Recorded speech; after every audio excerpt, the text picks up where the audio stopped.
थाना भिलुपुर police team ने विशेष अभियान के तहत 5 शातिर चोरों को गिरफ्तार किया और उनके पास से चोरी के 13 टायर बरामद किए हैं। पुलिस ने मुखबिर से मिली जानकारी पर इन आरोपियों को सोमवार को रेलवे कॉलोनी रानीपुर के पास स्थित एक खंडहर से गिरफ्तार किया। पुलिस आरोपियों के खिलाफ विधिक कार्रवाई में जुटी रही।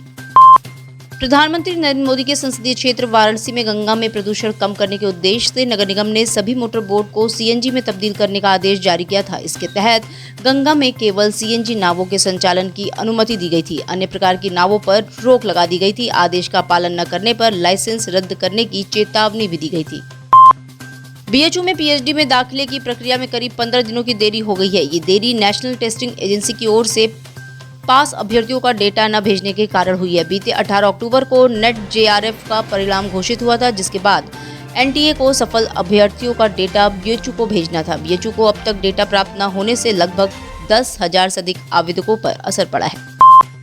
आस्था के महापर्व डाला छठ के आयोजन के लिए वाराणसी नगर निगम ने विशेष सफाई अभियान और व्यवस्था की योजना बनाई है। पर्व के 48 घंटे पूर्व से ही नगर निगम ने गंगा और वरुणा के घाटों एवं नगर क्षेत्र में स्थित कुंडों की सफाई और व्यवस्था का कार्य पूरा कर लिया है।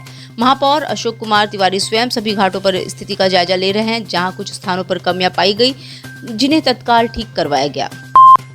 डाला छठ पर्व और देव दीपावली की तैयारी में नगर निगम की ओर से घाटों और तालाबों की सफाई अधूरी होने पर समाजवादी पार्टी के नेताओं ने रोष जताया है। सपा के पूर्व महानगर अध्यक्ष विष्णु शर्मा विश्वकर्मा के नेतृत्व में पार्टी के सदस्यों ने नगर निगम कार्यालय पहुंचकर अपर नगर आयुक्त दुष्यंत मौर्य को ज्ञापन सौंपा।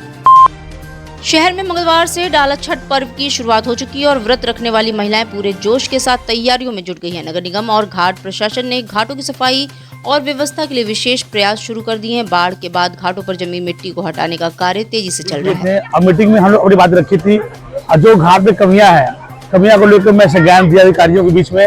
मैंने सबसे पहले बात रखी कि घाटों की लाइट घाट पर नहीं चल रही है, कि इतना बड़ा पर्व का त्योहार है डाला छठ, जो महिलाएं घाट पे आती रहती है, तो सबसे पहले लाइट और घाट पे जो मट्टियां साफ सफाई नहीं हुई है, तो सफाई को भी ज्यादा ध्यान रखिए कि महिलाएं घाट पे पूजा पाठ करती है छठ के दिन, और पूजा पाठ करने के बाद घाट पे सोती भी है, घाट पे रहती भी है, तो साफ सफाई बहुत ही जरूरी है। भी देखा जाए तो घाट पे बहुत ज्यादा भीड़ होती है, तो इसमें भी आप किस तरह का प्रशासन से और नगर निगम से अपील करेंगे जो हिसाब से रात को तो सामान ना आवे, यहाँ पे गजड़ी ना आवे, भीड़ ना। हम अपनी पूरी बात यहाँ के क्षेत्र अधिकारी से हमारे समाज के लोग पूरी बात उनको संज्ञान में दे दी है, पूरी बात रख दी है। लिखित के माध्यम से उन्होंने नोट कर चुका है, जो कि डाला छठ के दिन यहाँ पे जो हमारी महिलाएं घाट पे रहती हैं, तो कुछ बाहरी लड़के भी यहाँ पे आते हैं, जो बम पटाखे फोड़ते हैं, बदतमीजी करते रहते हैं। उसमें पूरा अधिकारियों को संज्ञान में दे चुका है, क्योंकि छठ का त्यौहार होता है कि लोकल और बाहरी प्रदेशी जहाँ पे आते रहते हैं, ये बहुत बड़ा पर्व का त्यौहार है। इसमें शासन और प्रशासन और हम लोग जो लोकल स्थानीय लोग हैं, उनको बहुत तरीके से ध्यान रखना पड़ेगा। बॉलीवुड अभिनेता कार्तिक आर्यन और निर्माता भूषण कुमार अपनी नई फिल्म भूल भुलैया 3 का प्रमोशन करने के लिए मंगलवार को वाराणसी पहुंचे। दोनों ने सबसे पहले काशी विश्वनाथ मंदिर में पूजा अर्चना कर आशीर्वाद लिया और फिर दशाश्वमेध घाट पर गंगा आरती में शामिल होकर पवित्र माहौल का आनंद उठाया। कार्तिक आर्यन ने मां गंगा की आरती उतारकर फिल्म की सफलता के लिए आशीर्वाद मांगा। इस दौरान घाट पर फैंस की भीड़ उमड़ी रही। के बाद भी हम यहाँ पर आए थे और सक्सेस सेलिब्रेट किया था, बट 3 के बाद ये बहुत जल्दी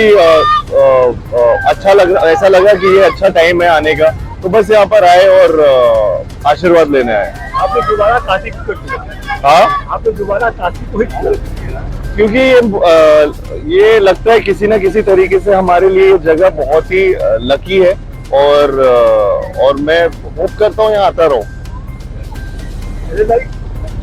माधुरी मैम और विद्या वाले मैम के साथ काम किया, कैसा एक्सपीरियंस था? बहुत अच्छा एक्सपीरियंस था और उनसे बहुत सीखने का मौका भी मिला। एंड जिस तरीके से आई थिंक हमारी एक टीम की एफर्ट थी इस पिक्चर में, वो बहुत ही ज्यादा लोगों ने शायद सराही है जिस तरीके से। तो I am just happy and I am lucky that मुझे ये मौका मिला माधुरी जी और विद्या के साथ काम करने का। काशी के तुलसी घाट पर सदियों पुरानी नाग नथैया लीला का आयोजन हुआ, जो पिछले 498 वर्षों से लगातार मनाया जा रहा है। इस परंपरा को देखने के लिए हजारों की संख्या में श्रद्धालु घाट पर पहुंचे, जहां आस्था और भक्ति का अद्वितीय संगम देखने को मिला।